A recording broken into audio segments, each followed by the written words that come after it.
Selamat sore pemirsa, kembali lagi bersama dengan saya Michelle Emanuela.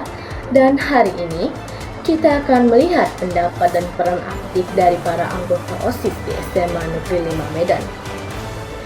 Karena seperti yang kita tahu, OSIS atau Organisasi Siswa Intrasekolah dikenal sebagai motor penggerak kegiatan siswa di sekolah, mulai dari kegiatan akademik, sosial, hingga olahraga.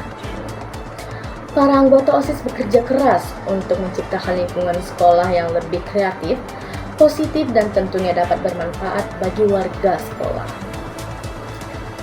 Semua ini dilakukan dengan tujuan bukan hanya untuk masa kepemimpinan, tetapi juga kreativitas dan menumbuhkan rasa tanggung jawab serta kerjasama di kalangan siswa.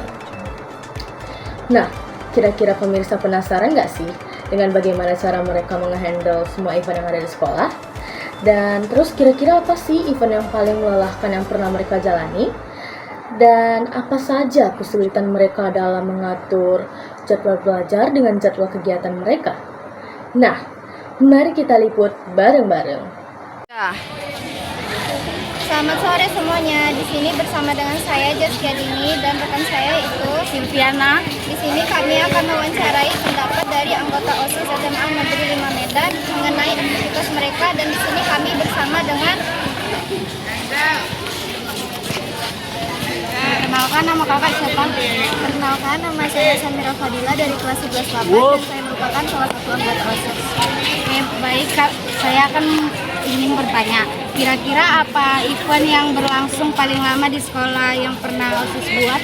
Nah, kalau event sebenarnya ada beberapa ya, ada MPLS, pensi, juga dokumenter kelas 12. Oke, pertanyaan yang kedua, nah biasanya event di sekolah itu yang menghandle OSIS kan ya kak? Menurut kakak kira-kira apa event yang paling capek yang pernah kakak lalui? Kalau event yang paling capek mungkin dokumenter, karena itu kami sampai malam sih acaranya. Selanjutnya kami akan mewawancarai salah satu anggota OSIS yang bernama Perkenalkan, nama saya Marcelino Matthew dari kelas 11. Ini pertanyaannya, kakak sebagai anggota OSIS kira-kira susah nggak sih mengatur waktu antara tugas OSIS dan tugas sekolah, dan bagaimana cara kakak menghandle-nya? Oke, dari tugas OSIS tersendiri, pastinya tugas OSIS itu nggak setiap hari ada dan hanya dijadwalkan tertentu. Kebetulan saya juga masuk di salah satu ekspresi yang udah dijadwalkan tugas-tugasnya itu per bulan, per minggu. Jadi saya bisa membagi waktu antara tugas sekolah dan tugas OSIS. Nah, tapi kalau misalnya ada acara-acara tertentu, itu saya bisa membagi waktunya kayak di hari di jam pagi sampai jam sore itu saya fokuskan diri untuk OSIS, tapi di malamnya saya fokuskan untuk tugas-tugas sekolah.